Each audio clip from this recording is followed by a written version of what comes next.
نحمده ونصلي على رسوله الكريم اما بعد فاعوذ بالله من الشيطان الرجيم بسم الله الرحمن الرحيم رب اشرح لي صدري ويسر لي امري واحلل عقدة من لساني يفقهوا قولي. پیج نمبر 53 سے السجدة الأولى، پہلا سجدہ. ثم شرع له ان يكبر ويخر ساجدا ويعطي في سجوده كل عضو من أعضائه حظه من العبودية فيدع ناصيته بالأرض بين يدي ربه ويدع أشرف ما فيه وهو وجهه بالأرض ولا سيما على التراب معفرا له بين يدي سيده راغما له أنفه خاضعا له قلبه وجوارحه متذللا لعظمته خاضعا لعزته مستكينا بين يديه أذل شيء وأكثره لربه تعالى مسبحا له بعلوه في أعظم سفوله هو قد صارت أعاليه مساوية لأسافله ذلا وخضوعا وانكسارا وقد طابق قلبه حال جسمه فسجد القلب كما سجد الوجه وقد سجد معه أنفه ويداه وركبتاه ورجلاه وشرع له أن يقل فخذيه عن ساقيه وبطنه عن فخذيه وعضديه عن جنبيه ليأخذ كل جزء منه حظه من الخضوع ولا يحمل بعده بعدا فأحر به في هذه الحال أن يكون أقرب إلى ربه منه في غيرها من الأحوال كما قال النبي صلى الله عليه وسلم اقرب ما يكون العبد من ربه وهو ساجد. پہلا سجدہ. پھر اس کے لیے مشروع کیا گیا کہ وہ اللہ اکبر کہے اور سجدے میں گر جائے. اپنے سجدے میں اپنے اعضاء میں سے ہر عضو کو عبادت میں سے اس کا حصہ دے. پس وہ اپنی پیشانی کو اپنے رب کے سامنے زمین پر رکھے اور ان میں سے سب سے اشرف اپنے چہرے کو زمین پر رکھے اور خاص طور پر مٹی پر رکھے. اپنے آقا کے سامنے اس کو مٹی میں لت پت اور ناک کو خاک آلود کرتے ہوئے، اپنے دل اور اپنے اعضاء کو جھکاتے ہوئے، اس کی عظمت کے سامنے خاکساری اور فروتنی اختیار کرتے ہوئے، اس کی عزت کے سامنے جھکتے ہوئے، اس کے سامنے اپنی بے بسی کو ظاہر کرتے ہوئے، اپنے رب تعالیٰ کے لیے سب سے زیادہ ذلیل اور عاجزی کرنے والا بنتے ہوئے، اس کی برتری کے ساتھ اس کی تسبیح بیان کرنے والا اور خود کو سب سے نچلے درجے میں تصور کرتے ہوئے، جس کی بلندی یعنی سر ذلت، خضوع و خشوع اور عاجزی و انکساری میں اس کے نچلے حصے یعنی پاؤں کے برابر ہو چکی ہو، اس حال میں کہ اس کا دل بھی اس کے جسم کے ساتھ موافقت کر رہا ہو، اس کا دل بھی اسی طرح سجدہ کرے جس طرح اس کے چہرے نے سجدہ کیا ہے، جبکہ اس کے ساتھ اس کی ناک، دونوں ہاتھوں، دونوں گھٹنوں، دونوں پاؤں نے بھی سجدہ کیا ہے. اس کے لیے یہ بھی مشروع کیا گیا ہے کہ وہ اپنی دونوں رانوں کو اپنی دونوں پنڈلیوں سے الگ رکھے، اپنے پیٹ کو اپنی دونوں رانوں سے اور اپنے دونوں بازوؤں کو اپنے دونوں پہلوؤں سے دور رکھے، تاکہ اس کا ہر عضو عاجزی میں سے اپنا حصہ لے سکے اور اس کا بعض حصہ بعض پر بوجھ نہ ڈالے. سب سے زیادہ یہ کہ وہ کسی بھی دوسری حالت کی نسبت اس سجدے کی حالت میں اپنے رب کے سب سے زیادہ قریب ہو، جیسا کہ نبی کریم صلی اللہ علیہ وسلم نے فرمایا، بندہ اپنے رب کے سب سے زیادہ قریب اس وقت ہوتا ہے جب وہ سجدے میں ہو. السجدۃ الاولی، پہلا سجدہ. ثم شرع له ان يكبر ويخر ساجدا. پھر اس کے لیے مشروع کیا گیا ان يكبر کہ وہ تکبیر کہے، اللہ اکبر کہے، ويخر اور گر پڑے، ساجدا سجدہ کرتے ہوئے یعنی سجدے میں گر پڑے. وَيُعْتِي فِي سُجُودِهِ اور دے اپنے سجدے میں کل عضو ہر عضو کو من اعضائه اپنے اعضاء میں سے حظہ اس کا حصہ من العبودیت عبادت میں سے، یعنی سجدہ اس طرح کرے کہ جسم کے ہر عضو کو عبادت کا موقع مل جائے، عبادت میں اس کا جو حصہ ہے وہ ادا کر سکے، وہ پا سکے. فَيَدَعُ نَاصِيَتَهُ بِالْأَرْضِ بَيْنَ يَدَيْ رَبِّهِ پھر وہ رکھ دے اپنی پیشانی کو زمین پر اپنے رب کے سامنے. وَيَدَعُ أَشْرَفَ مَا فِيهِ وَهُوَ وَجْهُهُ بِالْأَرْضِ، اور رکھ دے اپنے سب سے بلند حصے کو جو اس میں ہے، اور وہ اس کا چہرہ ہے یہ زمین پر، یعنی اپنے جسم کا سب سے اوپر والا معزز حصہ، شرف والا، یعنی اس کا چہرہ زمین پر لگا دے. وَلَا سِيَّمَا عَلَى التُّرَابِ، اور خاص طور پر مٹی پر رکھے. معفراً لہو بین یدی سیدہ، لت پت کرتے ہوئے، معفراً لتھاڑتے ہوئے، لہو اس کو، بین یدی سیدہ اپنے آقا کے سامنے، اپنے آقا کے سامنے اپنے چہرے کو زمین پر رکھ دے. راغماً لہو انفہ، اپنے ناک کو اس کے لیے خاک آلود کرتے ہوئے، راغماً. خاضعاً لہو قلبہ و جوارحہ، خضوع کرتے ہوئے، جھکاتے ہوئے اپنے دل اور اپنے اعضاء کو، یعنی صرف ناک ہی نہیں بلکہ سارے جوارح کو اور خاص طور پر اپنے دل کو. متذللا لعظمتہ، اس کی عظمت کے سامنے ذلیل ہوتے ہوئے، یعنی اللہ کی عظمت کے سامنے اپنی خاکساری اختیار کرتے ہوئے. خاضعا لعزتہ، اس کی عزت کے لیے جھکتے ہوئے. مستقینا بین یدیہ، مسکین بنتے ہوئے اس کے سامنے، ہمبل بنتے ہوئے اس کے سامنے، یعنی اپنی بے بسی کو ظاہر کرتے ہوئے. اذل شیء، سب سے زیادہ ذلت والی چیز بن کر. واکثرہ، اور سب سے زیادہ ٹوٹی ہوئی. لربہ تعالی، اپنے رب تعالی کے لیے. مسبحا لہ بعلوہ، اس کے علو یا اس کی بلندی یا اس کی برتری کے ساتھ اس کی تسبیح بیان کرتے ہوئے. فی اعظم سفولہ ہوا، خود کو سب سے نچلے درجے میں تصور کرتے ہوئے. اعظم سفول، اسفل سافلین ہوتا نا، یعنی سب سے نیچے والا حصہ. قد صارت اعالیہ مساویۃ لاسافلہ، کہ ہو جائے اس کے جسم کا سب سے بلند حصہ اس کے سب سے نچلے حصے کے برابر، یعنی چہرہ اور پاؤں ایک ہی لائن میں آ جائیں، ایک ہی درجے پر آ جائیں. عام طور پر تو پاؤں زمین پر ہوتے ہیں، چہرہ تو سب سے اوپر ہوتا ہے، لیکن یہاں عبادت کی وہ حالت ہے کہ جس میں چہرہ اور پاؤں ایک برابر ہو گئے اللہ کی خاطر. ذلاً وخضوعاً وانکساراً، فروتنی اختیار کرتے ہوئے، خضوع اختیار کرتے ہوئے، یعنی انکساری اور عاجزی اختیار کرتے ہوئے. وانکساراً یعنی ذلت، خشوع و خضوع اور عاجزی و انکساری میں. وقد طابق قلبہ حال جسمہ، اور تحقیق مطابق ہو گیا، موافق ہو گیا اس کا دل اس کے جسم کے حال کے، یعنی جیسے جسم جھک گیا ایسے ہی دل بھی جھک گیا. فسجد القلب کما سجد الوجہ، تو دل نے بھی سجدہ کیا جیسے چہرے نے سجدہ کیا. وقد سجد معہ انفہ ویداہ ورکبتاہ ورجلاہ، اور تحقیق سجدہ کیا اس کے ساتھ اس کے ناک نے اور اس کے دونوں ہاتھوں نے اور اس کے دونوں گھٹنوں نے اور اس کے دونوں پاؤں نے. کہتے ہیں نا 7 اعضاء پہ سجدہ ہوتا ہے، تو یہ تو خاص طور پر ٹک گئے اور باقی ان کے سہارے جھک گئے. وشرع لہ ان یقل فخذیہ عن ساقیہ، اور اس کے لیے یہ مشروع کیا گیا یعنی مقرر کیا گیا، ان یقل کہ الگ رکھے، فخذیہ اپنی رانوں کو، عن ساقیہ اپنی پنڈلیوں سے، وبطنہ عن فخذیہ اور اپنے پیٹ کو اپنی رانوں سے، وعضدیہ عن جنبیہ اور اپنے بازوؤں کو اپنے پہلوؤں سے. لیأخذ کل جزء منہ حظہ من الخضوع، تاکہ لے سکے ہر حصہ اپنا اپنا حصہ خضوع میں سے، یعنی جسم کا ہر عضو خضوع میں سے اپنا حصہ پا سکے. ولا يحمل بعضہ بعضا، اور اس میں سے بعض کو اٹھائے ہوئے نہ ہو، یعنی ایک حصہ دوسرے کے سہارے پر نہ ہو، ہر حصہ الگ الگ ہو، اپنا اپنا کام کرے اور اپنا اپنا بوجھ اٹھائے اور اپنی اپنی عبادت کرے.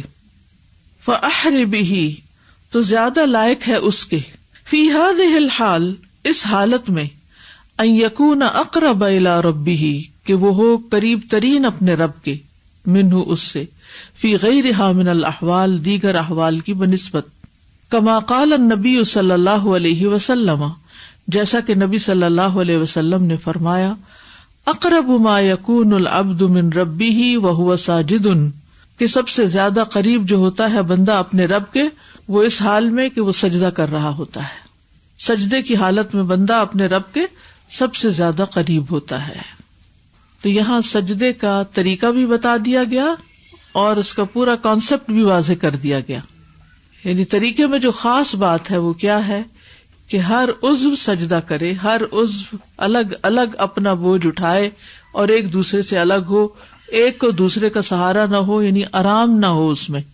آپ نے دیکھا ہوگا کہ بعض لوگ سجدہ کرتے ہیں تو وہ اس طرح سجدہ کرتے ہیں کہ بازو بھی زمین کے اوپر ٹیک لیتے ہیں پورے، اور ماتھا بھی، اور گھٹنے اور اپنے پہلو، پیٹ سب ساتھ ملا لیتے ہیں، گٹھڑی سی بن جاتے ہیں. اس میں کیا ہوتا ہے، ایسا جیسے کوئی زمین پہ جا کے سو جائے، آرام کرے. تو یہ سجدہ نہیں ہوتا. سجدے میں ہاتھوں کو الگ ہونا چاہیے، کونیوں کو الگ ہونا چاہیے، پیٹ کو الگ ہونا چاہیے، رانوں کو الگ ہونا چاہیے، پاؤں، ہر ایک عضو جو ہے عبادت میں اپنا حصہ ڈالے. اور اس کے ساتھ دوسرا جو اہم حصہ ہے وہ عاجزی اور انکساری، کہ انسان سارے حالات یا سارے احوال یا پوزیشنز کی نسبت سجدے میں سب سے زیادہ عاجز ہوتا ہے، نیچے ہوتا ہے، اپنے رب کے سامنے ذلیل ہوتا ہے کہ اس کے پاؤں اور اس کا چہرہ ایک برابر ہو جاتے ہیں. قرآن مجید میں ہم دیکھتے ہیں کہ اللہ سبحانہ تعالیٰ سجدہ کرنے کا خاص طور پر حکم دیتے ہیں. سورۃ النجم میں فرمایا فاسجدوا للہ واعبدوا، تو اللہ کو سجدہ کرو اور اس کی بندگی کرو. نبی صلی اللہ علیہ وسلم کو سجدہ کرنے کا حکم دیا گیا. وَمِنَ اللَّيْلِ فَاسْجُدْ لَهُ وَسَبِّحْهُ لَيْلًا طَوِيلًا، اور رات کے وقت اس کے لیے سجدہ کیجیے اور طویل رات تسبیح کیجیے. ایمان والوں کو سجدہ کرنے کا حکم دیا گیا. یا ایھا الذین آمنوا ارکعوا واسجدوا واعبدوا ربکم وافعلوا الخیر لعلکم تفلحون. اے لوگو جو ایمان لائے ہو، رکوع کرو اور سجدہ کرو، اپنے رب کی عبادت کرو اور نیکی کرو تاکہ تم کامیاب ہو سکو.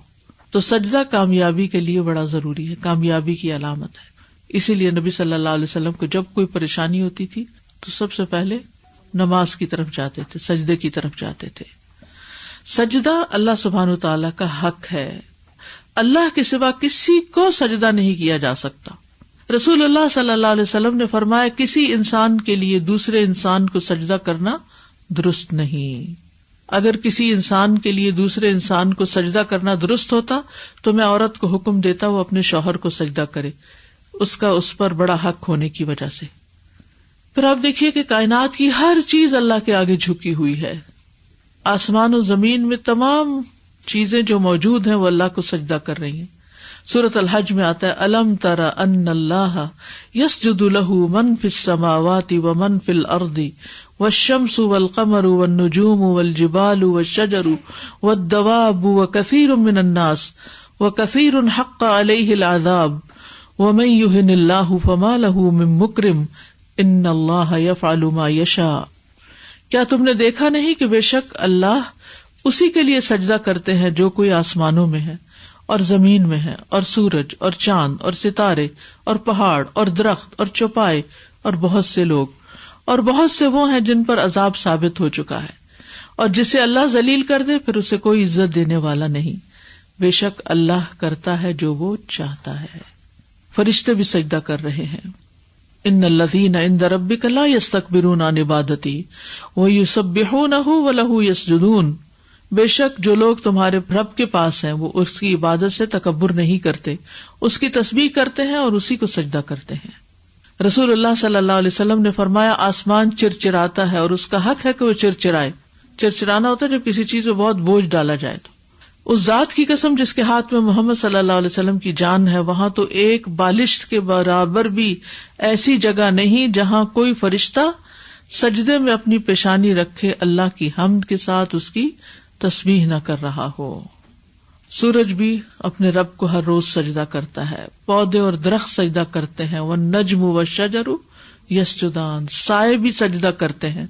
وظلالهم بالغدو والآصال، صبح اور شام رب کے آگے جھکتے ہیں، جانور بھی سجدہ کرتے ہیں. وَلِلَّهِ يَسْجُدُ مَا فِي السَّمَاوَاتِ وَمَا فِي الْأَرْضِ مِن دَابَّةٍ وَالْمَلَائِكَةُ وَهُمْ لَا يَسْتَكْبِرُونَ. سورۃ النحل میں آتا ہے کہ اللہ ہی کے لیے سجدہ کر رہی ہے ہر وہ چیز جو آسمانوں میں ہے اور جو زمین میں ہے، کوئی بھی چلنے والا جانور ہو اور فرشتے بھی، اور وہ تکبر نہیں کرتے.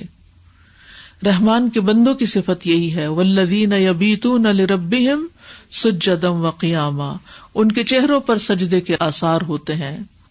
سیماہم فی وجوہہم من اثر السجود، قیامت کے دن بھی سجدے کی بنا پہ نجات ملے گی. جب اللہ تعالیٰ سب کو حکم دے کے سجدہ کرو تو جو نافرمان ہوں گے وہ سجدہ نہیں کر سکیں گے، ان کی کمریں تختے کی طرح اکڑ جائیں گی. تو سجدہ جو ہے یہ عبادت کا سب سے اعلیٰ ترین مقام ہے.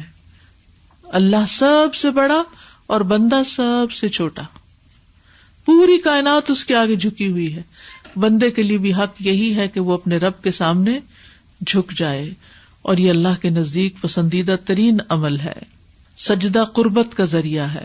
کلا لا تطعہ واسجد واقترب، جو اپنے رب سے قریب ہونا چاہتا ہے اسے چاہیے کہ وہ خوب سجدے کرے.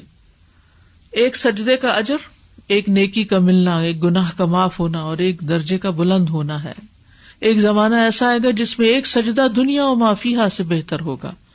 جب عیسیٰ علیہ السلام آ جائیں گے، مال و دولت کی اتنی فراوانی ہوگی کہ کوئی قبول کرنے والا نہیں ہوگا، اور اس وقت ایک سجدہ جو ہے وہ ہر چیز سے بہتر ہوگا. ابو فاطمہ کہتے ہیں کہ مجھے اللہ کے نبی صلی اللہ علیہ وسلم نے فرمایا، اے ابو فاطمہ، اگر تم مجھ سے ملاقات کرنا چاہتے ہو تو سجدوں کی کثرت کر دو. یعنی رسول اللہ صلی اللہ علیہ وسلم سے بھی ملاقات کا طریقہ کیا ہے کہ سجدوں کی کثرت ہو. کثرت سجود جنت میں نبی صلی اللہ علیہ وسلم کی رفاقت کا باعث ہوگا.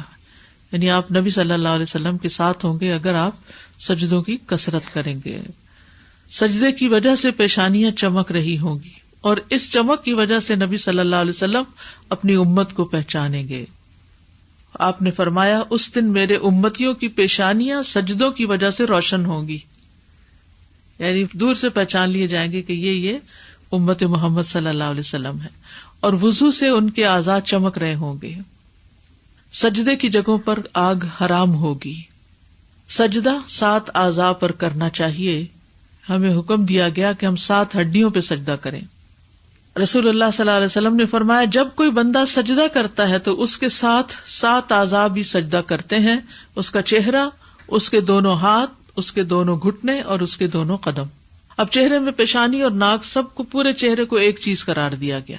ٹھیک ہے، چہرے کو اچھی طرح زمین پہ ٹکانا چاہیے، یعنی ناک بھی زمین پہ لگے اور ماتھا بھی لگے، یعنی خوب اچھی طرح آپ زمین پہ ٹکاتے تھے، جماتے تھے. پھر دونوں ہاتھ بھی سجدہ کرتے ہیں، یعنی پوری طرح جمانے چاہیے، یوں ایسے ڈھیلے ڈالے نہیں رکھنے چاہیے، ان کو زمین پر کھول کے رکھنا چاہیے. بازوؤں کو کھلا رکھنا چاہیے اور زمین سے جدا کرنا چاہیے. کوہنیاں زمین سے بلند ہونی چاہیے. برا کہتے ہیں کہ رسول اللہ صلی اللہ علیہ وسلم نے فرمایا، جب تم سجدہ کرو تو اپنی ہتھیلیاں زمین پر رکھو، یعنی ہاتھ، اور کوہنیاں اوپر اٹھاؤ. ہاتھوں کے درمیان اتنا فاصلہ کہ بغلوں کی سفیدی نظر آئے. یعنی نبی صلی اللہ علیہ وسلم جب سجدہ کرتے تھے تو یعنی اتنا کھلا سجدہ ہوتا تھا. بازوؤں کو پہلوؤں سے جدا کرنے میں مشقت اٹھانا. رسول اللہ کے صحابی احمر بیان کرتے ہیں کہ آپ جب سجدہ کرتے تو اپنے بازوؤں کو اپنے پہلوؤں سے اتنا دور رکھتے کہ ہمیں آپ پہ ترس آتا. یعنی وہ مشقت والی کیفیت ہوتی تھی نا.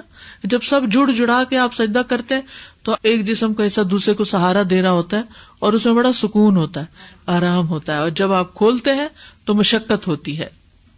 یاد رکھیے، سجدہ عاجزی کی علامت ہے.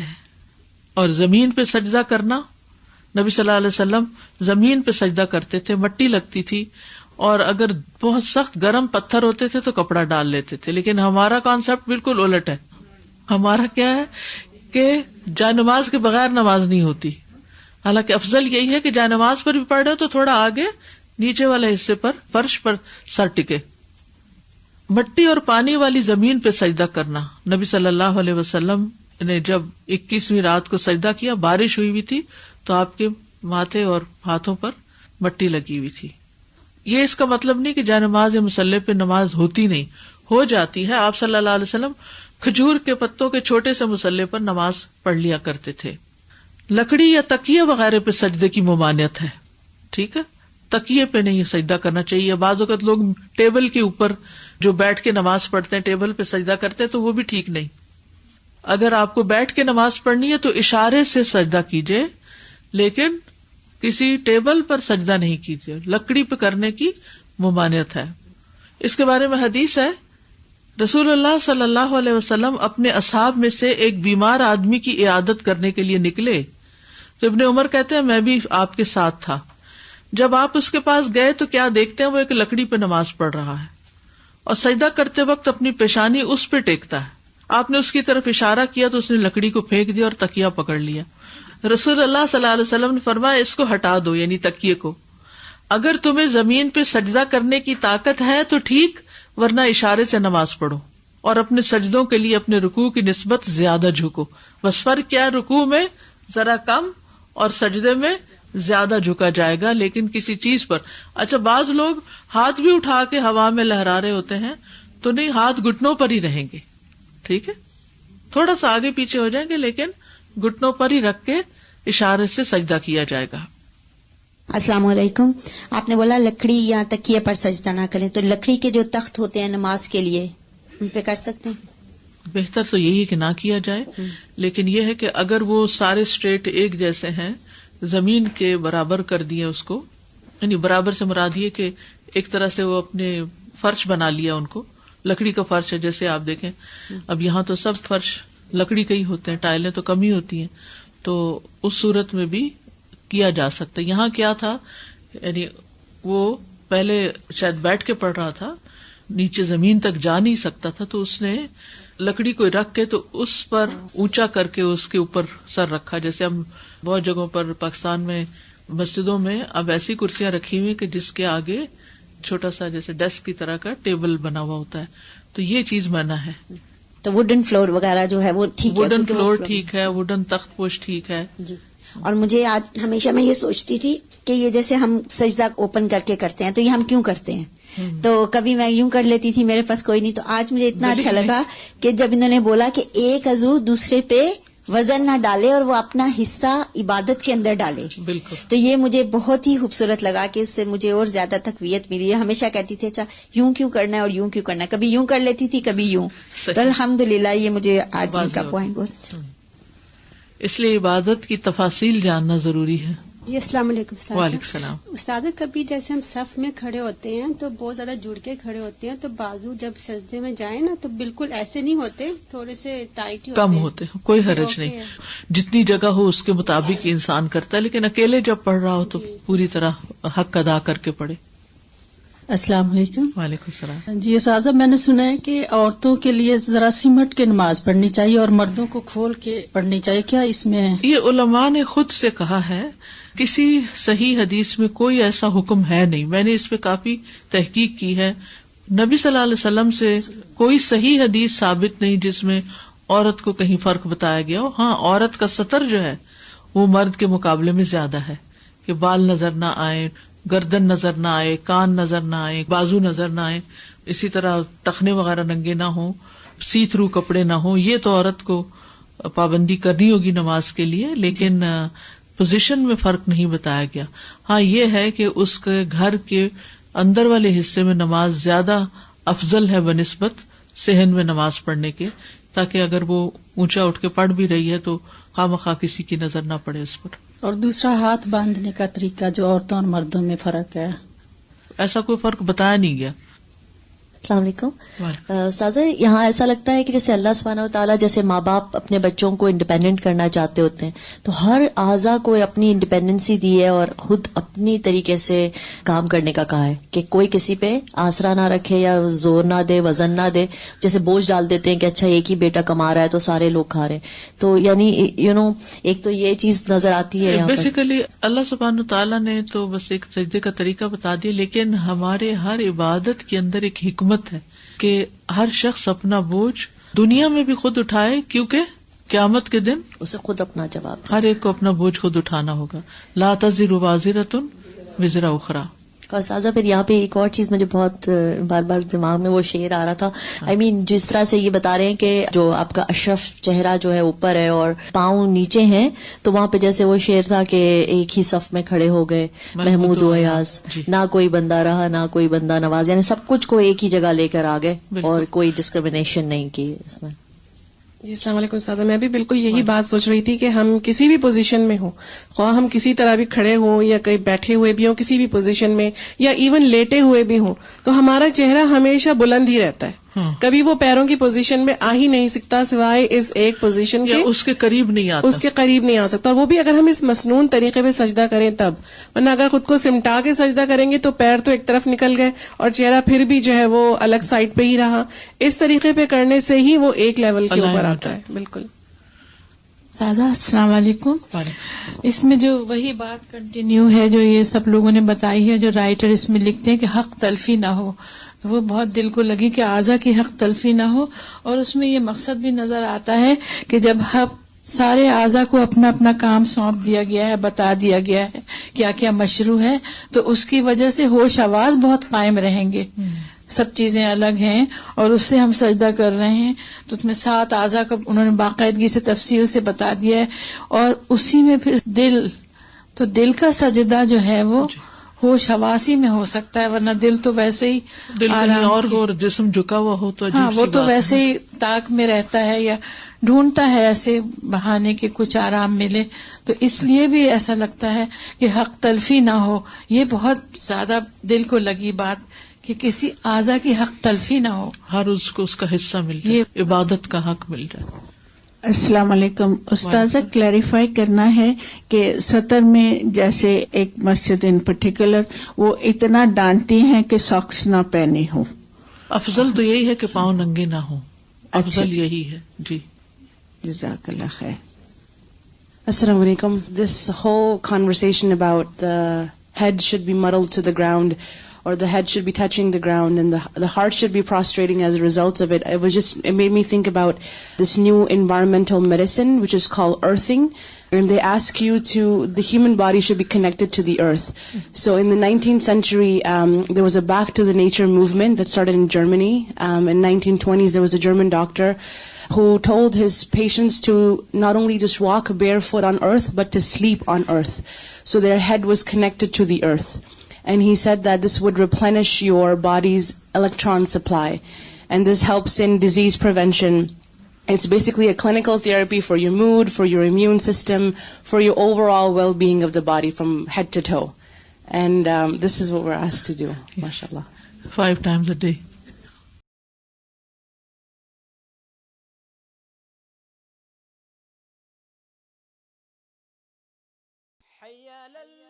مزید ایسی اسلامی ویڈیوز کے لیے ہمارے چینل کو سبسکرائب کیجیے اور گھنٹی کے نشان کو دبائیے.